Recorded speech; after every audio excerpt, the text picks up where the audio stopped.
நம்ம உடுமலையில் கண்காட்சி போட்டிருக்காங்கன்னு சொன்னனால நம்ம அது பார்க்கலான்னு போயிருந்தோம் தேஜஸ் மகாலுக்கு. எல்லா வருஷமே கண்காட்சி கண்டிப்பாக இந்த சீசனுக்கு போட தான் செய்வாங்க. ஆனால் இந்த டைம் வந்து ரொம்பவே டிஃப்ரெண்ட்டாக இருந்துச்சு.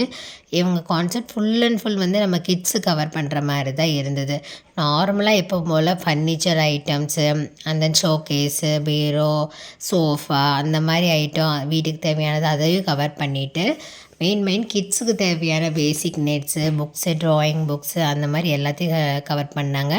ஹெல்த்தி ஸ்நாக்ஸு, சின்ன சின்ன என்டர்ப்ரனரும் அவங்களும் ஸ்டால் போட்டிருந்தாங்க. அவங்களோட பிஸ்னஸ்க்கு டெவலப் பண்ணுறதுக்கு ஒரு விசிட்டிங் கார்டு அது மாதிரியெல்லாம் ப்ரொவைட் பண்ணி எல்லாமே யூஸ்ஃபுல்லாக இருந்துச்சு. நாங்கள் பர்ச்சேஸ் பண்ணது இந்த அக்குப்ரெஷர் பாயிண்ட்டு மசாஜர் தான் வாங்கியிருந்தோம். இது கொஞ்சம் நல்லா யூஸ்ஃபுல்லாக இருந்துச்சு. நம்ம பெயினோ அதுக்கேற்ற மாதிரி மசாஜ் பண்ணுற மாதிரி இருந்தது. இவர் தான் டீட்டெயிலாக எக்ஸ்பிளைன் பண்ணி சேல் பண்ணிகிட்டு இருந்தாங்க. அண்ட் தென் ஏதாச்சும் டவுட்டோ இல்லை ஏதாச்சும் ப்ராப்ளமோ வாரண்டியோடு இருக்குது. அண்ட் தென் கான்டாக்ட் நம்பரை கொடுத்தாங்க. சரி, நாங்கள் அதை வாங்கிட்டு அப்புறம் உள்ளே போக போக பார்த்திங்கன்னா ஃபுல் அண்ட் ஃபுல் கூட்டம் அதிகமாகிட்டே வந்தது. நார்மலாக நாங்கள் போகும்போது கூட்டம் இல்லாத மாதிரி இருந்துச்சு. அப்புறம் போக போக கூட்டம் அதிகமாக இருந்துச்சு. மோஸ்ட்லி பார்த்தீங்கன்னா யூஸ்ஃபுல் ப்ராடக்ட் பற்றி நிறைய பேர் சொல்லிகிட்டு இருந்தாங்க, சேல் பண்ணிட்டு இருந்தாங்க. அப்புறம் வந்து பார்த்திங்கன்னா மெயினாக கிட்ஸுக்கு அதிகம் தான். அந்த இயரிங்ஸ் எல்லாம் வெறும் 100 ருபீஸ்க்கு 3 கொடுத்துட்டு இருந்தாங்க.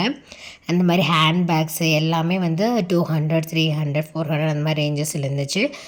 அதே மாதிரி இந்த சைடில் வந்து பார்த்திங்கன்னா கிட்ஸ்க்கெல்லாம் வந்து ஹென்னா வந்து ஃப்ரீயாக ப்ரொவைட் பண்ணிகிட்டு இருந்தாங்க.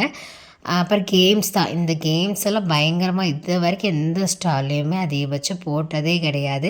இந்த டைம் தான் இந்த எக்ஸ்போவில் வந்து பார்த்திங்கன்னா அதிகபட்சம் கிட்ஸுக்கு கான்சன்ட்ரேட் பண்ணி கேம்ஸாக ப்ரொவைட் பண்ணியிருக்காங்க.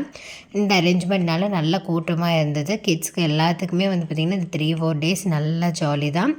அப்புறம் இந்த மாதிரி பெட்ஸும், காக்டெயிலு, டாக்கு எல்லாமே இருந்துச்சு. இந்த இடத்துல தான் நியர்பையில் வந்து பார்த்திங்கன்னா 10 வயசு இருக்கிற குழந்தைங்களுக்கெல்லாம் வந்து பார்த்திங்கன்னா பர் ஃபேமிலிக்கு ஒரு ஃபிஷ்ஷை ஃப்ரீயாக ப்ரொவைட் பண்ணிகிட்டு இருந்தாங்க.